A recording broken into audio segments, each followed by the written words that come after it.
Welcome to the IT Career Energizer podcast. For anyone who wants to build and grow a career in IT, develop and improve your strengths and skills, be inspired and motivated by the successes of others, manage your career progression, and achieve your IT career goals. And now, your host, Phil Burgess. Welcome to episode 255 of the IT Career Energizer podcast. My guest on today's show is a freelance DevOps and Docker consultant, Udemy instructor, trainer, speaker, and open source volunteer. He teaches courses on Docker and container technology and even does live training workshops. He's also a volunteer Docker captain and has been blogging about tech for more than 15 years. So welcome to the podcast, Bret Fisher. Thanks, Phil. I'm glad to be here. Bret, could we maybe start with your volunteer work? Could you just tell us a little bit about that in terms of being a Docker captain? Sure. Docker was a company that was sort of founded around 2013, and then around 2015, they were trying to figure out how to organize their bloggers and speakers and just sort of the people in the community that were talking about their products. They were trying to figure out how they could corral some of these people that were doing all the things, including running their own local meetup called a Docker meetup in the physical world. Maybe they were blogging about Docker, and they were also talking maybe about it at conferences. And they realized that there was these multiple people that were showing up that basically did all the things, right? And they wanted to sort of recognize those people and thank them, and then also give them a nice title. And they came up with the idea of Docker Captain. And so around, I think it was somewhere in 2015, early 2016 maybe, they invited a lot of us and said, hey, we're going to do this thing. You've been invited to the first cohort. I think there was maybe 30 to 40 of us. And then eventually it got up to 70 of us. And it only really has 3 rules. The first one is that you don't work for Docker. There's actually been captains that were hired by Docker and then they actually lose their captainship. 2 is that you know a good amount about some piece of Docker tech. And then the third one is that you share that knowledge nonstop. And that's kind of key, is being in the open source community. It's all about sharing our knowledge as much as possible, whether that's in blogs or conferences or at Docker meetups or other meetups. And so if you're doing that long enough, you tend to get noticed by Docker, and then they might send you an email. And in terms of your blogging, I mean, you've been doing that for quite a while. So what started you in doing that? Well, I'm kind of a gray beard, so I've been in tech since the early 90s, and I had a blog before it was a blog.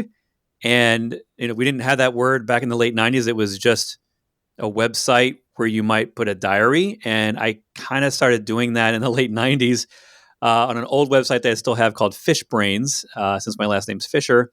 And over the years, that kept changing, and I eventually went to WordPress and then other solutions, and would sort of recycle the website because it would always have old unrelated things. And eventually it just started focusing on tech in the early 2000s. And some of those posts are still out there, like crazy FreeBSD, bandwidth traffic shaping for wireless home networks, just kind of weird stuff from way back 15 years ago. But nowadays I just blog on bretfisher.com, which is sort of my main site for all of my stuff I do now. But I kind of leave the old stuff around on the internet because it's kind of fun to go back and look at it all. Sure. So do you maintain your original website? Is it still there?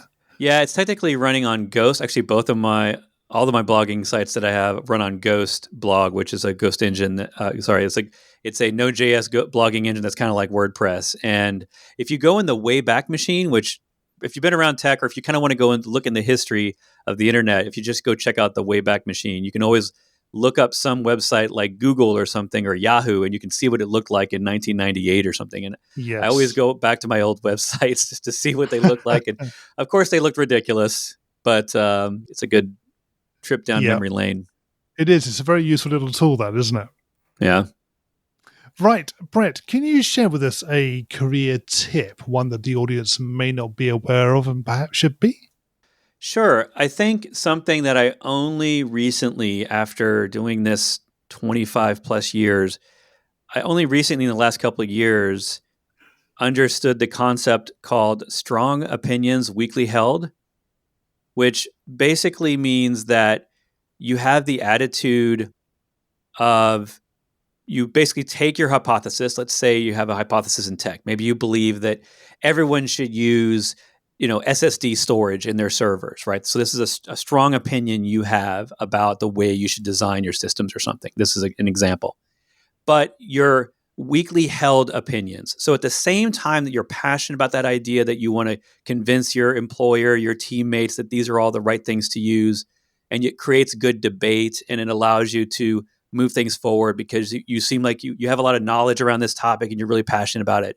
But you also have this concept of weakly held, which means that anytime a different opinion comes your way, that you really consider it and even possibly change your opinion on the fly, even though you were previously passionate about the last knowledge you had.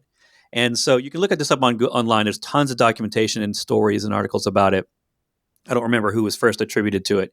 But strong opinions weakly held, or sometimes it's called strong opinions loosely held, as something that I actually have been doing most of my career without realizing it. And it's manifested itself in so many beneficial ways where I can lead a team, especially as a team leader. A lot of times you'll end up needing to have opinions or make decisions. And you want to make those decisions based on what you think are scientific evidence, or at least what we think of in IT as scientific evidence. Like you're looking at metrics and other things that can guide your decisions. But at the end of the day, a decision often is really just a decision and it might get reversed. And the team often needs your leadership. But the thing about being a team leader and really just a team member in any team is being able to listen and digest everyone else's stuff. But the theory about strong opinions is that if you're someone who digests all this information from everyone else and you're considering all the options, but you're not willing to debate or sort of fight for your idea, that it reduces the quality of debate around what are good ideas and what should be the right course of action. And so anyway, that's a little teaser. Go check it out. Once I learned about it and read a lot of the documentation, it changed the way I thought about how I approach not just IT and team management, but also just debate and understanding ideas in general. And it's something I've always done. I've literally sat in meetings where I was very passionate about something, and then someone in the meeting brings up new information that we didn't have. And suddenly the knowledge and awareness I had of how that thing worked or something completely changed because they had information I didn't, which obviously, is common because I don't know everything. And I would immediately change my opinion. And I would then be just as passionate about their idea and their information as I was about my own. And for some people, that's actually jarring because they feel like that you were just so passionate. How could you possibly change your mind so quickly? And it's just something that's been innate in me for so long that I thought it was normal, but it can be quite confusing. Obviously, in politicians, it's actually considered a bad thing to change your mind like that. But I think in IT, we're constantly coming against new information, constantly having new metrics and data put in front of us.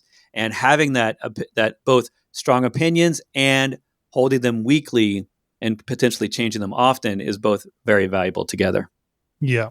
You would have to have the right mindset to enable yourself to do that, because obviously when people tend to have a very strong opinion, they tend to be quite set with that. And it takes more than just, somebody coming up with a suggestion or additional information to actually enable them to make that move. It's quite a significant way of thinking about things, I think. Yeah. And when you see a team that can operate that way, and of course it takes a team that can trust each other, and they need to have a mature relationship of understanding that this isn't about ego, this isn't about one-upping each other or anything like that, that you're actually just trying to communicate ideas and debate them. And I've been very lucky to have some of those teams in my career. And man, when you can get some people like that in the same room and really get technical and discuss things, but then be willing to listen, even though you don't think it's the right thing, you're willing to go down those rabbit holes with people and think about it. It's really powerful in how you can approach ideas. Bret, can you share with us your worst IT career moment and what you learned from that experience? Oh, yeah. Well, I always love fail blogs.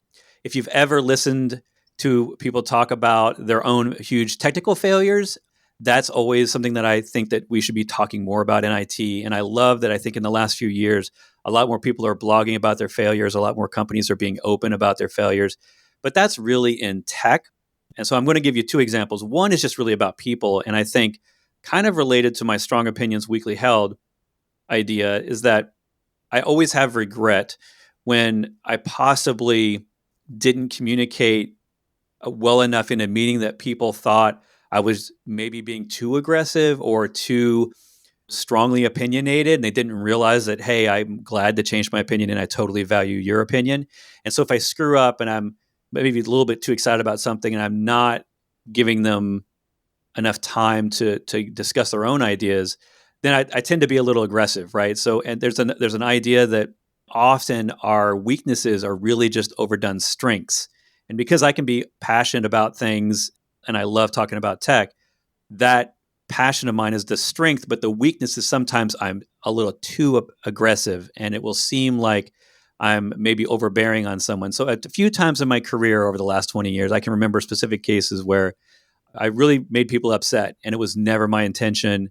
And of course, I never want to think that I'm sending somebody home stressed about their job or about the team relationships because I was a little too aggressive in a meeting. So that's really, I think, probably the people aspect of it is to me more important. But when it comes to failures, I'll just list like maybe my top public failure. Okay.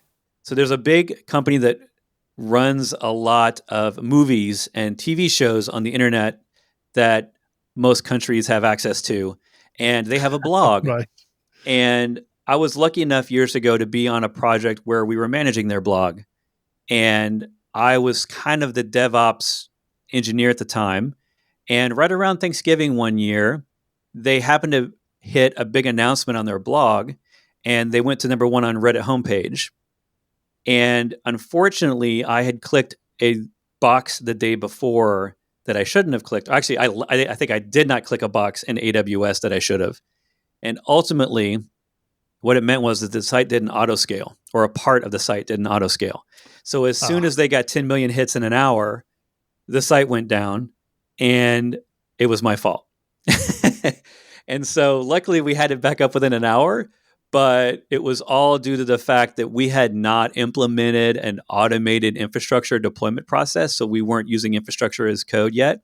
And it was human failure. It was basically not clicking the right box when you were doing some change management the week before or something. And yeah, that was it.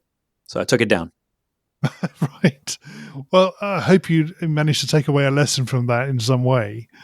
Yeah, infrastructure as code will save your bacon so many more times than, did I click that button? Did I check that thing? Because human workflow in our heads with clicky, if you think about it, how many of your systems can you take down with the wrong click or the lack of a click or accidentally double clicking when you should have single clicked? I mean, there's so much of infrastructure that sometimes is like that. And I think getting things into code where you have to commit it to a Git repo, you have to actually get it through some sort of QA process. Like if you can just do that for some of your infrastructure, you'll be better off. Yeah. So presumably you now look for every opportunity to make that happen. As much as I can, for sure. Yeah. Okay. So moving away from your worst moment, can you tell us about your career highlight to date? I think it's kind of what I'm doing right now. I think being able to reach such a huge audience through my courses. I now am over 170,000 students in my Docker and Kubernetes courses. And that has given me so many opportunities, not just for, like my own consulting clients and obviously helping so many people. It's allowed me to speak on big stages and do things that really basically gives me that voice to reach a bigger audience, which was always my motivation. And in fact, really the reason I got into IT to begin with was just to help people. I mean, that was absolutely my motivation back in the 90s. I loved helping people. And back then it was, I was doing like everyone else. I worked up from help desk, to IT basic junior sysadmin kind of duties. And back then I got started because I loved helping people fix their computers. So I was interacting with people face to face and it was great. And now when I look at it, I think about how basically my videos are helping. Now we're at the point where we're helping 15,000 people a month because that's how many people are now in our courses watching at least one video every month. And it's amazing that I'm able to do that with tech today that I couldn't even have fathomed just a couple of decades ago. Indeed. So you've obviously gone from very much that sort of one-to-one relationship as well to a very much a scaled up one-to-many. Absolutely. But even every day, it still gets down to that one-to-one because I still insist almost every day of the week for the last 3+ years. I've been in the Q&A for those courses, answering at least a few questions. So I'm in there understanding what the students are going through, seeing the changes and nuances, and I get to see a lot of what happens, right? And when you get sort of that meta-analysis around how many people are going through all this content and how things are breaking in the courses, because nothing in the tech world ever stays the same. So, your videos are always having to change because new things come out. And it really gives me a good heartbeat on what people are dealing with, how people's needs are changing. And so I still feel like even though I've got that larger approach to such a wide array of people, that I still get down to the one-to-one stuff. Great. Well, that's good to hear. In terms of the actual sort of churn and turnover of videos, is it something you have to continually revisit? And obviously, as you just said, there's always change. So presumably it's pretty much a never-ending process. Yeah, and maybe it's not like that for all of tech. I honestly think right now that developer courses have it easier because there's typically not breaking changes in the foundations of JavaScript, right, every year. Yeah.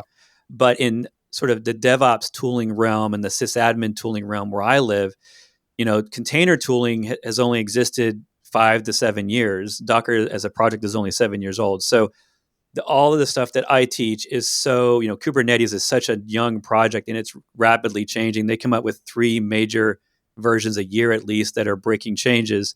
And it's actually very hard to keep it up. And I can't imagine being someone like some of these mega course creators that have 15 or 20 courses. I could just never keep up with that because they'd all be broken by the time I got back to fixing them. Yes. Yeah. Okay. Bret, what excites you about the future of the IT industry and careers in IT? I think it's still the same things that I got into. I think the 2 things there that I'm really super optimistic about is that we still see tech is eating the world, right? Like so many jobs are being automated away. And obviously that has its own negative implications. And we as a society have to figure out how we're going to deal with jobs of the future for everyone. But that also means that there's going to be more jobs in tech. And I obviously see jobs in tech going away because certain jobs are being automated. But I've always had my career where I stayed interested in new stuff and I always sought out new stuff. And that has always led me to the jobs that were in relatively new things. If I was still focused on the things I had learned in the 90s, I would probably not have a job because those things have been automated away. So I've always been curious by nature. Throughout my whole career, I've always been reading a book or watching a video. So I think that ability to just have an innate curiosity for IT, and basically that gives you the opportunity to have a career in IT. I don't even have a college degree. I never had a lick of college. I went to the Navy in the U.S. back out of high school. And so basically I get all the jobs I have now, just by having a GED, essentially, just by having a college or a high school diploma. I mean, no one asked me about my Navy experience. They just want to know what certifications I have, and at a certain point in your career, you basically go off referrals and just all your friends and relationships like that. But I love hearing about new people in tech because I work a lot with my students that are all getting into DevOps or getting into tech after college. So I see a lot of them all getting into the job market, and I just love to hear all the stories about everyone in every demographic, every background, every country. I've got students coming in we're now up to over 170 countries of students. And the common thing of all of them is that they start with a natural curiosity that just doesn't quit. They just keep wanting to learn. And if they do that and they make the time for it, eventually they get a job in it. And it's not the same easy path for everyone. Some people have it harder than others. But the fact that these courses now and the training online are so free, so cheap, my courses are usually less than $20 American, for usually 10 to 20 hours of video.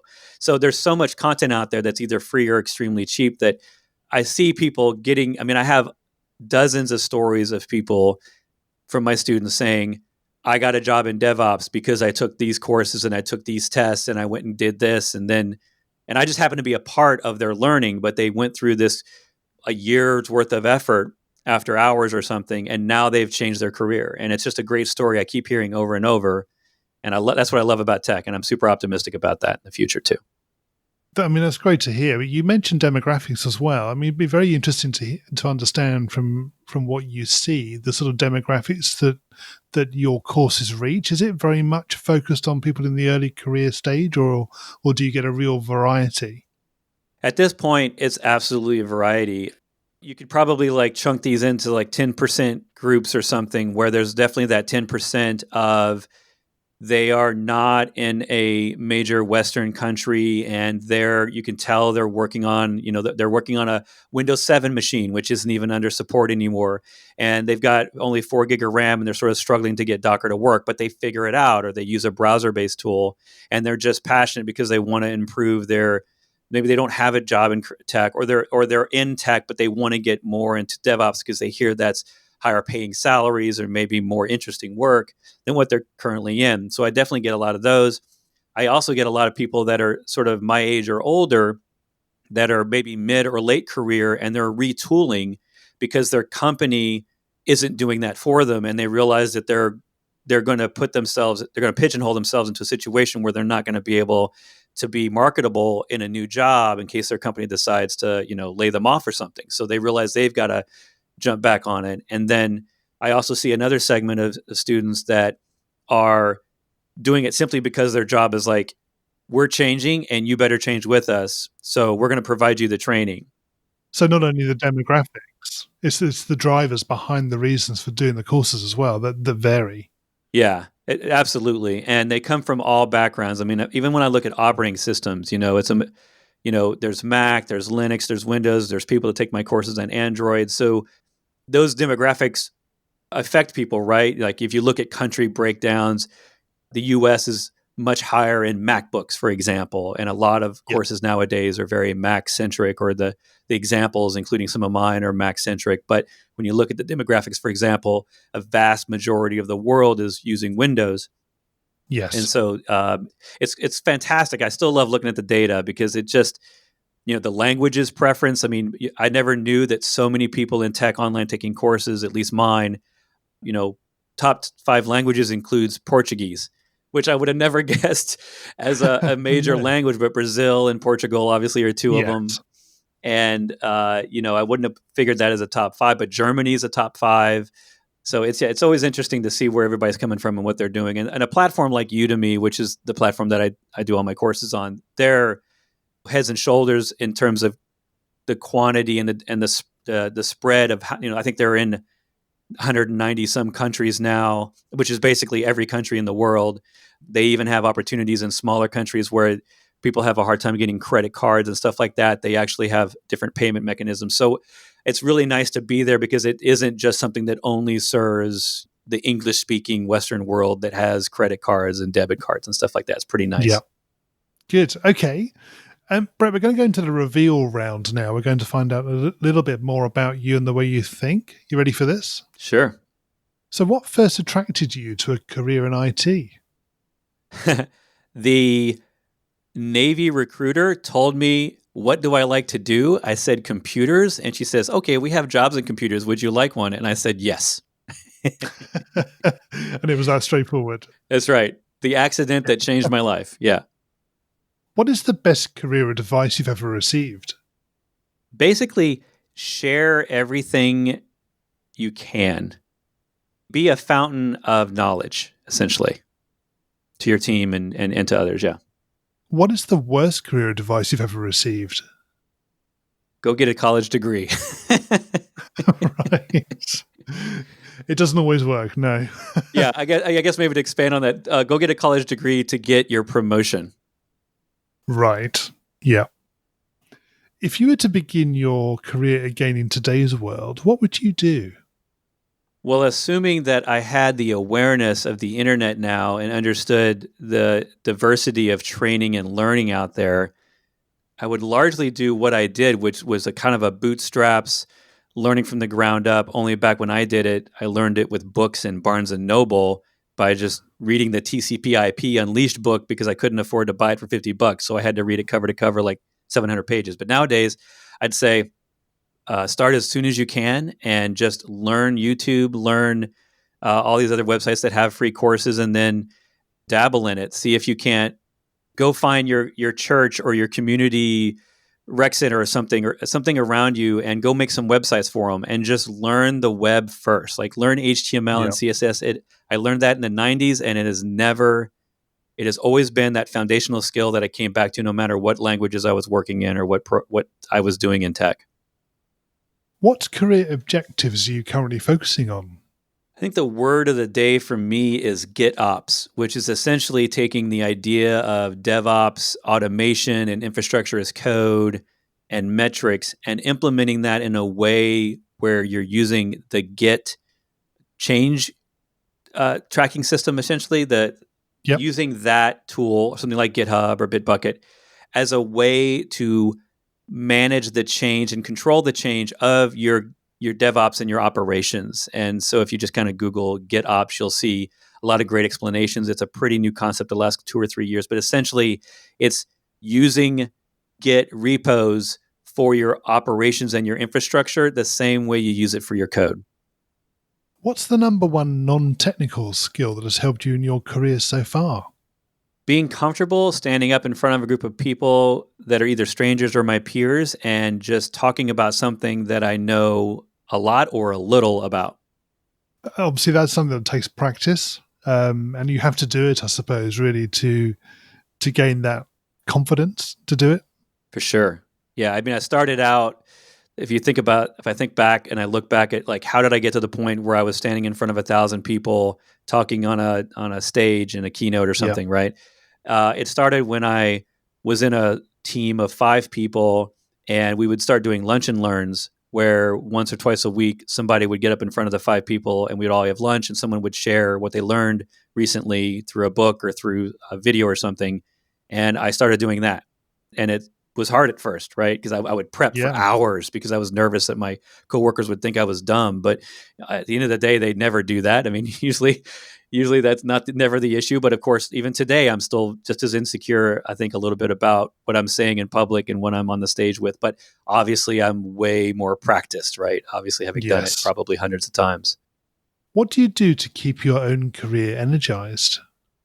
I think for me, because I'm so motivated by helping others and, seeing the smile or hearing the smile, I guess nowadays, on someone's face when you've given them that aha moment or you've fixed a problem they couldn't quite fix or you've helped someone out.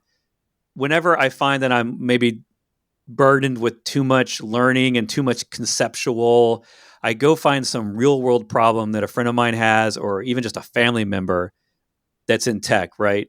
Just going and finding something and then going and fixing it. And it's funny how just that it's almost like a dopamine hit in your brain. You went and you helped someone, they got excited, they praised you essentially for your fixing or your doing of the thing. And suddenly that re-energizes me to think, oh yeah, that's why I do this. I do this to help people, and that felt really good. So let me get back to it. And what do you do in your spare time away from technology? I'm lucky enough to live blocks off of a public beach. And so my wife and I love to get out, ride our bikes to local eateries or brew pubs or anything, some of the local microbrews and stuff like that, hang out with our puppy, listen to live music, and just sort of try to live a little bit of that beach life. Yeah, that's good to hear.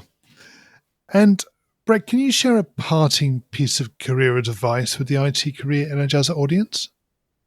Regardless of where you are in your career, whether you're in a team now or you're just trying to get into IT, I think the thing that really will lend you well, regardless of your skill set, because a lot of people that's a big concern for them is, what skills do I need for this job? And how do I how do I make sure that they don't let me go first when they're cutting down the team because of cutbacks or whatever? I always find that if you're the one who's sharing the most of what you know, you're going to end up being the most valuable person. So when I think about who's the assets in teams, I would say that in the old IT culture of decades gone by, it was more about how much you knew, and that was your value in your job. But I think nowadays in the modern IT culture where we're all Googling everything all day long, we're on Stack Overflow searching for answers. Basically, no one knows everything. No one knows what they needed, everything they need to do their job in a silo, which means that your value is now directly tied to how much you can share and help others in your team. not how much you necessarily know. In terms of how you approach that, do you have a particular way you do this? I think lots of different ways, because it manifests itself not just in your job, right? Like a lot of people you see in tech, especially when they get started, I think I see this trend in a lot of students.